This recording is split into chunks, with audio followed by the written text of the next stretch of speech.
Welcome to ఆర్ఫే TV news. Tirupati జిల్లా చిట్వేలు మండలం నాగవరం హై స్కూల్లో మహిళల భద్రతపై ప్రత్యేక అవగాహన సదస్సు నిర్వహించారు. ఈ కార్యక్రమానికి ముఖ్య అతిథులుగా హాజరైన rural CID Srinivas, SI Vinod Kumar విద్యార్థులకు రక్షణ చట్టాలపై అవగాహన కల్పించారు. ఆపద సమయంలో భయపడకుండా వెంటనే పోలీసులకు ఆశ్రయించాలని, స్మార్ట్ ఫోన్ లో దిశ యాప్ డయల్ 100 సేవలను ఎలా ఉపయోగించాలో ప్రాక్టికల్ గా వివరించారు. సైబర్ నేరాలు, ఈవ్ టీజింగ్ పట్ల విద్యార్థినులు అప్రమత్తంగా ఉండాలని సూచించారు. ఈ కార్యక్రమంలో స్థానిక మహిళా కానిస్టేబుళ్లు, ఉపాధ్యాయులు, విద్యార్థినులు పెద్ద సంఖ్యలో పాల్గొన్నారు.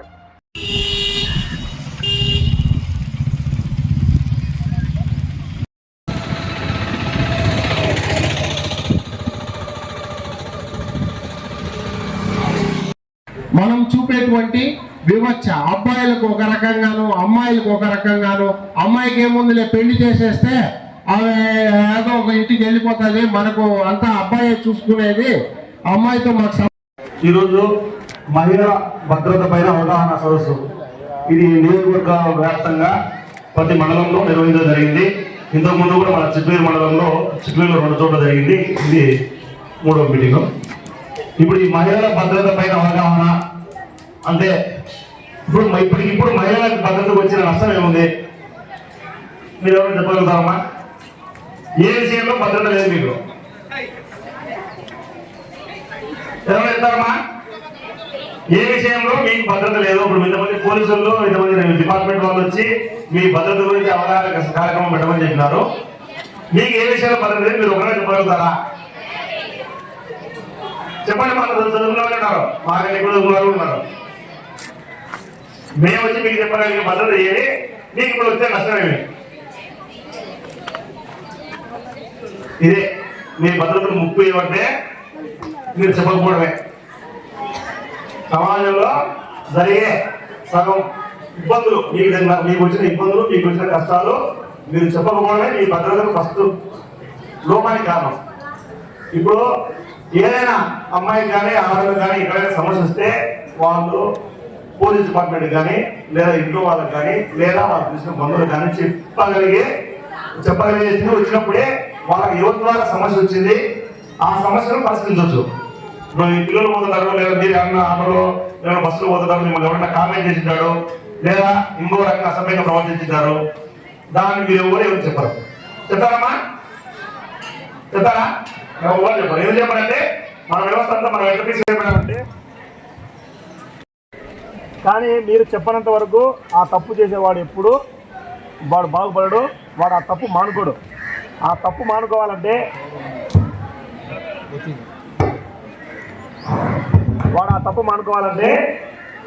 అటువంటి వాడిని దండించడం, అంటే మీరు దండించడమా లేకపోతే నెక్స్ట్ ఇంకోసారి అటువంటి తప్పు జరగకుండా ఉండాలి. కానీ మీరు ఎంతమంది కంప్లైంట్ చేస్తారు, ఎంతమంది పనిష్మెంట్ ఇవ్వరు.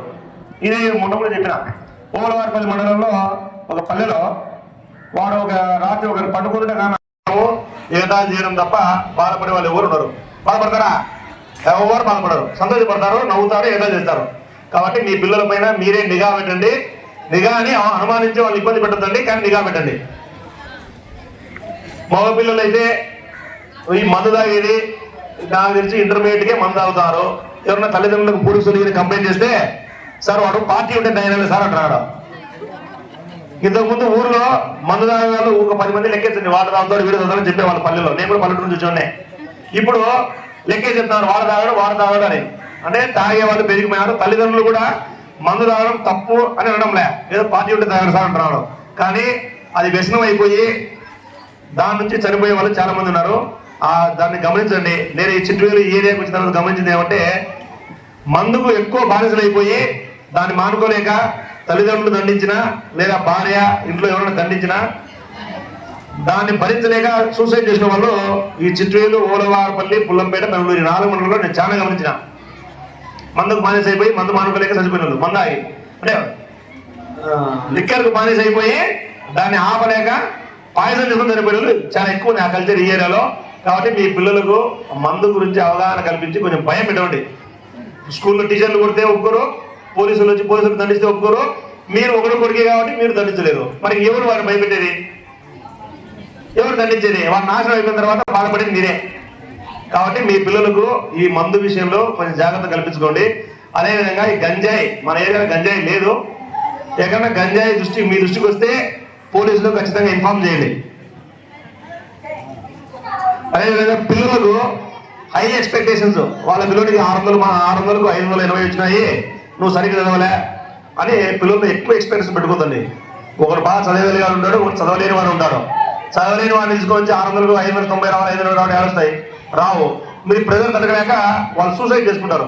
కాబట్టి పిల్లలకు వాళ్ళ కెపాసిటీని బట్టి, వానికి వచ్చే మార్కుని బట్టి మీరు ఎక్కువ ఇబ్బంది పెట్టదండి. ఈ తల్లిదండ్రులు ఈ యొక్క ఫ్యాషన్, మా నారాయణ కాలేజ్ జరిపించినాము, 590 వచ్చినాయి, నీకు 400 వస్తున్నాయి, చదువు రాకపోతే ఏం చదవడు, ఏమా చదువు రాకపోతే ఏం చదవడు. కాబట్టి వారికి అందరికీ అట్లా ఉంటాయా, అందరూ మాతో పాటు సుమారుగా ఒక 10,000 మంది రాశారు ఎగ్జామ్స్. 10,000 మంది సెలెక్ట్ కాలేదు కదా, కొంతమంది సెలెక్ట్ అయ్యారు. ఎందుకంటే దాన్ని బట్టి ఎవరి కెపాసిటీ, ఎవరి నాలెడ్జ్ దాన్ని బట్టి పోతుంటుంది. కాబట్టి ఆ పిల్లలకు ఆ విషయంలో ఎవరు బలవంతంగా రుద్ది వాళ్ళని ఇబ్బంది పడుతుంది. వాళ్ళ స్థాయి ఎంతవరకు చదవగలుగుతాడో అంతే చదువుతాడు. మీరు కొద్ది గంట చెప్తే బాగా చదువుతాడు అంతే. వాడు దుర్వేషానికి పోకుండా చదువుకుంటే చూడండి. కానీ చదివే వాడిని 1000 మార్కులు 1000 రావాలా, 900 రావాలంటే వాడి కెపాసిటీ ఉండకపోయిండొచ్చు. కాబట్టి అది చూసి చేయండి. లాస్ట్గా మీ అందరి భర్తలకు, లేకుంటే మీలో కొంతమందికి స్కూటీలు ఉంటాయి, లేకుంటే వాళ్ళకి బైక్లు ఉంటాయి, హెల్మెట్ వాడమని చెప్పండి. బైక్లు ఉన్నాయా మా అందరికి? ఉన్నాయా? పలకండి మా ఒకటినా పలకలేదు, ఆకలి ఎంతవరకు ఉన్నాయో. అందరికి బైక్లు ఉన్నాయి. కానీ మీరు ఆడళ్ళు మీ భర్తలకు చెప్పి, మా వాళ్ళు చెప్పారు అందాక, ఆడలు చెప్తే మొగళ్ళు అంతా వింటారండి. మీరు మీ భర్తలకు చెప్పి, లేదా మీ మాట లేకపోతే మీ కూతురుతో కొడుకుతున్న వాళ్ళ ఆయన చెప్పించి హెల్మెట్లు వాడే మార్గం చూడండి. ఈ హెల్మెట్ లేకపోవడం వల్ల దేశంలో జరిగే యాక్సిడెంట్స్ లో ఎక్కువ టూ వీలర్స్ లో చనిపోయే వాళ్ళంతా హెల్మెట్ లేకపోవడం వల్లనే. చేయికి దెబ్బతిన్నా, చేయి కాలు దెబ్బతిన్నా, ఇరిగినా రావట్లేదు సార్. ఇప్పుడు అంత టెక్నాలజీ బాగా వచ్చింది. చేయి తెగి పక్కన పడితే మళ్ళీ కనిపించే అవకాశం ఉంది. కానీ తలకాయ పక్క తెగిపోయినా, తలకాయ పగిలిపోయినా దానికి ఏం మార్గం లేదు, రాట్లేసే అవేం లేవు. కాబట్టి హెల్మెట్ వాడే మార్గాన్ని మీరు ఎట్లా చెప్పుకుంటారో చెప్పుకోండి. అందరూ ఖచ్చితంగా హెల్మెట్లు వాడించండి. మేము రోజు చెప్తూనే ఉన్నాం, కానీ రోడ్డు మీద పనులు చెప్తాము. చెప్తే వాళ్ళ ఇంకా భార్య కూర్చో, సార్ మేము పోవాలి సార్, అర్జెంట్ సార్ అంటారు. ఇబ్బంది సందర్భం వచ్చిందో చెప్తాను. హెల్మెట్ వాడండి. చిన్నపిల్లలకు బైక్ లేదు. మీ భర్త తాగినప్పుడు, ఒక తాగే అలవాటు ఉంటే తాగినప్పుడు వాళ్ళ బండి తొలదని చెప్పండి. మీరు ఎన్ని చెప్పినా మహిళల భద్రత అంటే మీరు ఖచ్చితంగా మీ దృష్టికి వచ్చినా లేక మీకు జరిగినా దాన్ని ఖచ్చితంగా పోలీసు వాళ్ళకు కంప్లైంట్ చేయండి. కంప్లైంట్ చేస్తే 1-2 సార్లు కేసు పెడితే 3 జరగవు, తగ్గిపోతాయి. ఏమన్నా చెప్పిన అర్థమైందా?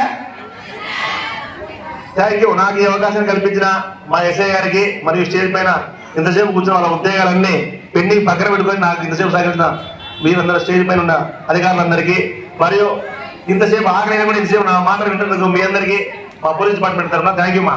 Thank you. మనం ఉన్నాయా? ఎక్కడా ఉండవు. ఎప్పుడు కూడా చేసింటారు కూడా. పోలీసులు పిలిచి అవగాహన కార్యక్రమాలు మీకు ఏర్పాటు చేయాల్సిన అవసరం మాకుందా? ఏమ్మా, రోడ్డు మీద ఎంతో మంది చనిపోతున్నారు, మీరు హెల్మెట్ పెట్టుకోరా బాబు, లేదు తాగి నడపొద్దు అని చెప్పాల్సిన అవసరం మాకేమన్నా ఉందా? తాగి చనిపోయినారు, కేసు రిజిస్టర్ చేస్తాం. హెల్మెట్ పెట్టుకోలేదు, యాక్సిడెంట్ అయింది, కాళ్ళు చేతులు విరిగినాయి, లేదా కోమలో పోయినారు, కేసు రిజిస్టర్ చేస్తాం. మేము పిలిపించి మీకు చెప్పాల్సిన అవసరం మాకేమన్నా ఉందా? మా ఫోన్ మాట్లాడుతున్నావు, కొంచెం అయిపోయాయి సార్, 10 minutes అయిపోతుంది. ఏమన్నా మాకేమన్నా అవసరం ఉందమ్మా? మాకేం అవసరం లేదు. కానీ అందరూ బాగుండాలని ఒక ఉద్దేశంతో మేము ఇక్కడ మీటింగ్ ఏర్పాటు చేయడం జరిగింది. ఒక 2 minutes లో క్లోజ్ చేస్తాము. మీరందరూ ఇంతకుముందు పాతకాలంలో ఇంటిలో వంటింటికి మాత్రమే పరిమితమయ్యారు. పాతకాలం, ఇప్పుడు కాదు. ఇప్పుడు మాత్రం మహాకాశాలు దాటి కూడా పోవడానికి శక్తి ఉన్నవారు మీరు. మా లాస్ట్ మాట్లాడతారు వాళ్ళు 1-2 నిమిషాలు మా కదా. ఎంత దూరమైనా ఎక్కడికైనా పోయి ఏదైనా జయించుకొని రాగల శక్తి ఉంది, ఉందా లేదా? అయితే ఇప్పుడు సమాజంలో మీరు ఎంత దూరమైనా ఏమైనా చేయగల కెపాసిటీ ఉంది. అయితే ఒక కుటుంబ వ్యవస్థ మాత్రం నాశనం అవుతుంది. కుటుంబ వ్యవస్థ దెబ్బతింటుంది. రాను కుటుంబ వ్యవస్థ దెబ్బతింటుంది. ఆ కుటుంబాన్ని మనం కట్టుకోవాలా. కుటుంబాన్ని వదిలేసినాం అనుకోండి, మీరందరూ రకరకాల పనుల వలన, రకరకాల ఉద్యోగాల వలన మనం ఏం చేస్తున్నాం, బిజీ అయిపోతున్నాం. కరెక్టే కదా? పొద్దున్న లేచాను, చాలా విని లేచి రెడీ కావాలా, 9 గంటల ఆఫీస్లో పోవాలా, మళ్ళీ సాయంత్రం వచ్చేసరికి 6-7 అవుతుంది. మన పిల్లలు ఎక్కడ ఉంటారో, మన భర్త ఎక్కడ ఉంటారో, లేదా మన భార్య ఎక్కడ, ఇట్లాంటి విషయాల మీద మన కాన్సన్ట్రేషన్ లేదు. మన పిల్లలు కనీసం మా లాస్ట్ ఒక 5 నిమిషాలు కనీసం మన స్కూల్ కాడికి వెళ్ళి, కాలేజ్ దగ్గరికి వెళ్ళి స్కూల్లో పాప పోతుందా లేదా కనీసం అడుగుదామా? అడగం. ఎంతసేపు ఉన్నా తల్లిదండ్రులుగా వాళ్ళకు ఒకటి అవసరం అనుకోండి, డబ్బులు కూడా ఇస్తున్నాం. పిల్లలకు తన అవసరం విలువ తెలియడంలే. ఒక చిన్న బైక్ కొని డాడీ నాకు, లేదా ఒక సైకిల్ కొని అంటే బైక్ కొనిస్తున్నాం. వాడు ఏం చేస్తాడు, బైక్ తీసుకొని హెల్మెట్ లేకుండా అమ్మాయిల ముందు ఫోన్ కొట్టాలని స్టంట్ వేసి కింద పడి కాళ్ళు ఎరిగి నువ్వే కొట్టుకుంటూ వస్తావు. కరెక్టే కదా? వానికి ఎంత అవసరమో అంతే. వానికి సైకిల్ అవసరం అయితే సైకిల్ కొనియాల. ఇప్పుడు మీకు డబ్బులు ఎక్కువ అయ్యి ఏం చేస్తారు, బైకులు కొనిస్తారు. వాళ్ళు ఇష్టానుసారంగా వాడు తిరిగేసి వస్తాడు, చౌషయాలు చేస్తాడు. చివరికి లాస్ట్కి వచ్చి పోలీస్ స్టేషన్లో కేసు రిజిస్టర్ మీ దగ్గరకు వచ్చిన తర్వాత మీరేం చేస్తారు, ఆ నాయకులు ఈ నాయకులను కన్సల్ట్ పోలీస్ స్టేషన్ రావాలా. అంత దూరం పోకూడదంటే మీ పిల్లల మీద మీరే కాన్సన్ట్రేషన్ చేయాలా. ఎక్కడ తిరుగుతారు, ఏం చూస్తున్నారు, మొబైల్స్ ఏం చూస్తున్నారు, మొబైల్ పాస్వర్డ్ పెట్టుకున్నారా, వాడి మొబైల్లో సీక్రెట్స్ ఉన్నాయి. ఎవరైనా సరే ఓపెన్ గా మొబైల్లో ఏ పాస్వర్డ్ లేదంటే వాడు ఓపెన్ గా ఉన్నాడని అర్థం. ఎవరైతే మొబైల్లో పాస్వర్డ్ పెట్టుకున్నారో వాట్సాప్ కి, ఇంకా ఇంకా ఏదానికి, ఇన్స్టాకి, స్క్రీన్ లాక్ కి, వాట్సాప్ లోకి పాస్వర్డ్ పెట్టుకున్నారంటే వాడు ఏదో సీక్రెసీ మెయింటైన్ చేస్తారని.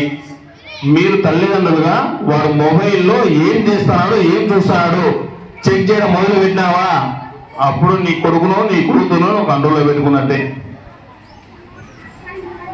ఎంత దూరం పోతున్నారు. అయితే మంచి మంచి నాయకులను, మంచి మంచి దేశ ప్రధానులను అందరినీ సృష్టించింది మీరేనా కదా? ఎంతో మందిని సృష్టించింది మీరే. అయితే దీంతో పాటుగా పనికి మానవాడిని, చెడ్డవాడిని, వేషములను తయారు చేసేది కూడా మీరే. కరెక్ట్ కదా? ఏం సార్ అంటే మీరు సరిగ్గా చిన్నప్పటి నుంచి పద్ధతిగా పెంచకపోవడం వల్లే వాళ్ళు ఒకరు దొంగలు అవుతారు. అంటే మీరే కాదు, అందరూ తల్లిదండ్రులు, అందరూ తమ్ముడు కాదు. ఎవరైతే తండ్రులు అనేది తండ్రి అనేవారు సంపాదనగా పడతాడు. పిల్లలు బాగుండాలి, సంపాదిస్తే నా కొడుకు నా కూతురు బాగుండాలి. కానీ తల్లి ఏం చేయాలా, ఏ విధంగా పెంచాలని పెంచాలి. లేదంటే దొంగ అవుతారు, ఒంగోడు అవుతారు, వారి కేసులు కూడా ఇవ్వకుంటారు. మీరు పెంచాల్సిన విధంగా మీరు పెంచగలిగితే మీ కొడుకులు, మీ కూతుళ్ళు ఉన్నతమైన స్థితికి ఎదుగుతారు. అది మీ చేతిలో ఉంది. సమాజం బాగుపడాలి.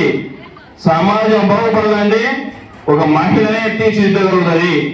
మహిళ చేతిలో సమాజం బాగుపడాలంటే ప్రతి ఒక్క మహిళ మీకు ఉన్న కొడుకుల కూతురుగా తీర్చిదిద్దగలిగింది అనుకోండి, సమాజం మారిపోద్ది. అది మీ చేతిలో ఉంది. మీ దగ్గర నుంచి ఇండివిజువల్ గా మీ చేతిలో నుంచి మార్పు రావాలి. మార్పు వచ్చిందా, నీ కొడుకును నీ కూతురు క్రమపద్ధతిగా పెంచి పద్ధతిగా పెంచినామనుకో, రేపు స్కూల్లో అల్లరి చేయడు. అల్లరి చేస్తారా? చేస్తే మా అమ్మ కొడుతుంది, టీచర్ కొట్టకపోయినా మా అమ్మ కొడుతుందనే భయం ఉండాలి. ఆ విధంగా భయం ఉండాలంటే మీరు పద్ధతి పెంచాలి. సరే అమ్మా, ఇంతవరకు వచ్చి మా కార్యక్రమాన్ని సక్సెస్ చేసి ఈ మై ఉమెన్ సేఫ్టీ గురించి మీరందరూ విన్నందుకు మా అందరి తరఫున, పోలీస్ డిపార్ట్మెంట్ తరఫున థ్యాంక్ యూ వెరీ మచ్. అయితే మీరు ఇప్పటి నుంచి మంచి వాళ్ళని తయారు చేయాలి. అదొకటే మా కాన్సెప్ట్. సమాజాన్ని మార్పు తీసుకురావాలా. దానికోసం ఈ మీటింగ్ ఏర్పాటు చేశాం. Thank you sir. మీరందరూ మీ విలువైన సమయాన్ని వెచ్చించి స్టేజ్ పైనటువంటి అధికారులందరూ తమ విలువైన సమయాన్ని, డ్యూటీలందరినీ వదులుకొని ఇంత దూరం వచ్చి మాకు విలువైన సమాచారాన్ని ఇచ్చి మా మహిళా మనందరినీ మోటివేట్ చేసినందుకు thank you very much sir. Thank you. మా ప్రోగ్రామ్ అయిపోయింది. మీ అందరికీ భోజనం ఏర్పాటు చేసాం. భోజనం చేసుకొని ప్రశాంతంగా పోయి ఈ రోజు రాత్రికి ఆలోచించాలా, ఏ విధంగా పెంచాలి. ఇంప్లిమెంటేషన్, రేపు నుంచి ఇంప్లిమెంటేషన్ రావాలి. సమాజంలో మార్పు రావాలంటే ఈ రోజు రాత్రి మీరు ఆలోచించి ఇంప్లిమెంటేషన్ తీసుకురావాలి. ఓకే మా థ్యాంక్ యూ వెరీ మచ్.